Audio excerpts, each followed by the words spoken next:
नमस्कार दोस्तों, आप सबका स्वागत है आपके अपने चैनल गवर्नमेंट एग्जाम स्टडी में। दोस्तों आज हम बात करने जा रहे हैं आपकी जो वैकेंसी अभी आई हुई है यूपीपीसीएल एग्जीक्यूटिव असिस्टेंट की वैकेंसी। अगर आपने अभी भी फॉर्म को नहीं फिल करा है तो जाकर इसका पूरी स्ट्रैटेजी, इसका पूरा सिलेबस, क्या एज लिमिट है, सब मैंने अपने चैनल पर बता रखी है। आप वहां से देख सकते हैं इसको, जैसा कि लिंक भी आपको डिस्क्रिप्शन में मिल जाएगा। तो इस वैकेंसी को अगर आप भरना चाहते हैं तो जल्द से जल्द भर लीजिए। अब जैसा कि आप में से कई लोग इसमें टॉपिक्स को लेकर परेशान है कि कैसे किस सब्जेक्ट में पढ़ना है, स्पेशली इंग्लिश को लेकर आप में से कई लोग लगातार मुझे कमेंट कर रहे हैं कि मैम प्लीज़ जो इंपॉर्टेंट टॉपिक्स हैं उनको बता दीजिए। मैंने सिलेबस की भी एक वीडियो बनाई हुई है, लेकिन आज मैंने जो यहाँ पर आपके लिए टॉपिक्स लेकर आई हूँ दोस्तों, वो पूरा प्रीवियस ईयर के एनालिसिस से है। मैंने प्रीवियस ईयर का पूरा पेपर देखा है, उसके एनालिसिस से मैं आपको बताने जा रही हूँ। और जो बताऊँगी दोस्तों ठीक वैसे ही आपको पढ़ाई करनी है। पहले देख लेते हैं कि आपके टॉपिक्स क्या, सब्जेक्ट क्या क्या हैं। इंग्लिश आपका 55 मार्क्स का आता है, हिंदी आपका 55 मार्क्स का, रीजनिंग 45 की और जीएस आपका 25 का, यानी टोटल आपका 180 अंकों का पेपर होता है। कंप्यूटर आपको पता है कि 50 अंकों की आएगी, जिसमें से आपको सिर्फ क्वालिफाई करना होगा 20 अंक। ये जुड़ते नहीं है, लेकिन आपको 20 अंक लाएंगे तभी आपका ये पेपर चेक होगा। जो इंग्लिश हिंदी आप करोगे वो तभी चेक होगा जब आप कंप्यूटर में क्वालिफाई कर जाएंगे। अब हम सीधे बिना इन सब बातों को डिस्कस किए हुए सीधे इंग्लिश की बात करते हैं कि इंग्लिश में क्या प्रीवियस ईयर में आया और क्या आपको पढ़ना है। तो क्या आप ये सब चीज़ें पढ़ रहे हैं? अगर नहीं पढ़ रहे हैं तो ज़रूर पढ़ लीजिए। सबसे ऊपर मैंने लिखा है फिगर ऑफ स्पीच। इसमें आपको दिख रहा होगा फिगर ऑफ स्पीच में personification, oxymoron, alliteration, apostrophe, simile, metaphor, hyperbole. ये मैंने क्यों लिखे हैं? क्योंकि ये सारे आपकी परीक्षा में पूछे गए हैं। फिगर ऑफ स्पीच से दोस्तों 6 से 7 प्रश्न आए हैं, जो कि 55 में 6-7 अगर आ रहे हैं तो बहुत ज़्यादा है। क्या आता है?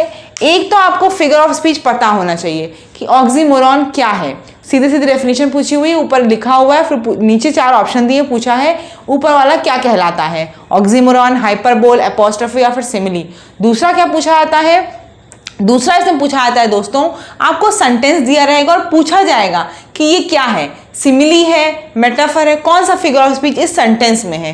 तो आपको दोनों तरह से प्रिपेयर करना है इसको। फिगर ऑफ स्पीच बहुत इंपॉर्टेंट है, अगर नहीं पढ़ा है तो पढ़ लीजिएगा, और अगर फिर भी आप नहीं पढ़ पा रहे तो मैं ये एक टॉपिक आपको करवा दूंगी। आप इसके लिए बस कमेंट में बोलिएगा, मैं करा दूंगी।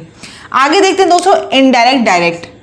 इनडायरेक्ट डायरेक्ट जो है, इसके भी 5 से 6 क्वेश्चन आए थे सीधे सीधे आए थे कि कन्वर्ट करना है आपको, जो आपको दिया हुआ था सेंटेंस वो कन्वर्ट करना है डायरेक्ट में या तो इनडायरेक्ट में।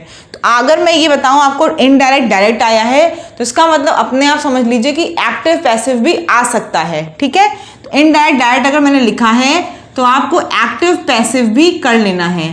वैसे तो आप ये सब जब ऑप्शन आते हैं तो आप लोग देख के कर ही लेते होंगे, लेकिन फिर भी थोड़ा सा रूल्स वगैरह पढ़ के प्रैक्टिस कर लीजिए, क्योंकि ये आए हैं पेपर में। अब हम बात करते हैं तीसरा जो आया था सबसे ज्यादा, वो क्या आया था? Option that means the same as the given sentence. मतलब कुछ सेंटेंस आपको दिया रहेगा ऊपर और उसका 4 ऑप्शन दिए रहेंगे, और ये बोला जाएगा कि जो ऊपर सेंटेंस दिया है वो सेम किस ऑप्शन से मैच करता है। तो वहां पे आपको देखिए दोस्तों थोड़ा सा ध्यान रख के पढ़ना होगा। वैसे आप ये वाले क्वेश्चन कर लेंगे, ये भी आपके 6 से 7 आते हैं, ये वाले क्वेश्चन भी आपके 6 से 7 आए हैं। ठीक है, 6-7 ये भी आए हैं। Option that means the same as the given sentence. उसके बाद दोस्तों आया था आपका 1 वर्ड सब्स्टिट्यूशन।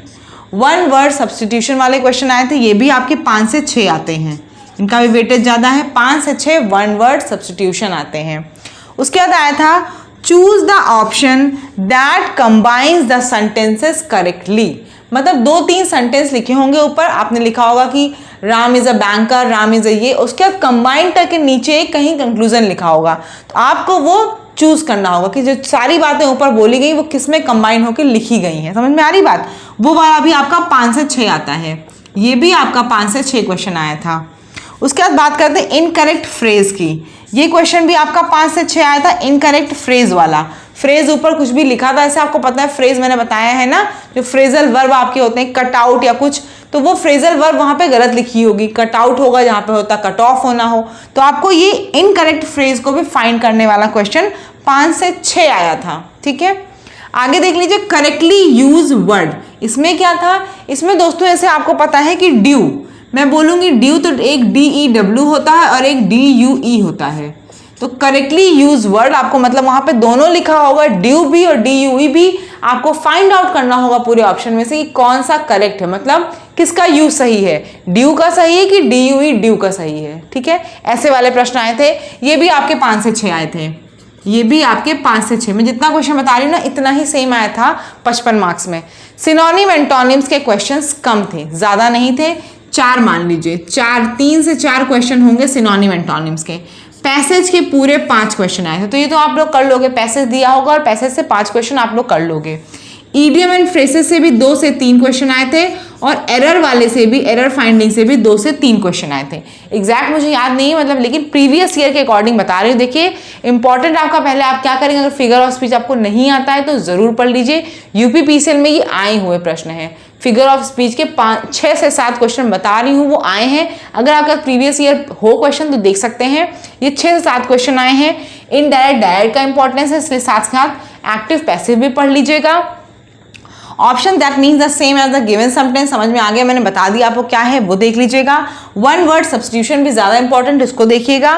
उसके बाद जो कंबाइन करके सेंटेंस करेक्टली बताना वो देख लीजिएगा। और फिर आपका इनकरेक्ट फ्रेज है, correctly used word, synonym antonym, idiom phrases और एरर, ये आपका समझिए कम आया है, ये कम पोर्शन आया था। उसका ये नहीं आप पढ़ के नहीं जाओगे, लेकिन इसको आप अगर अभी आपकी वीक है इंग्लिश और आपको ये सब में थोड़ी दिक्कत है तो पहले मैं यही कहूँगी जो प्रीवियस ईयर में आया था पहले आप उनको प्रेफर करो, पहले आप फिगर ऑफ स्पीच और ये सब पढ़ लीजिए। ठीक है, जो इंपॉर्टेंट है हमेशा आती है।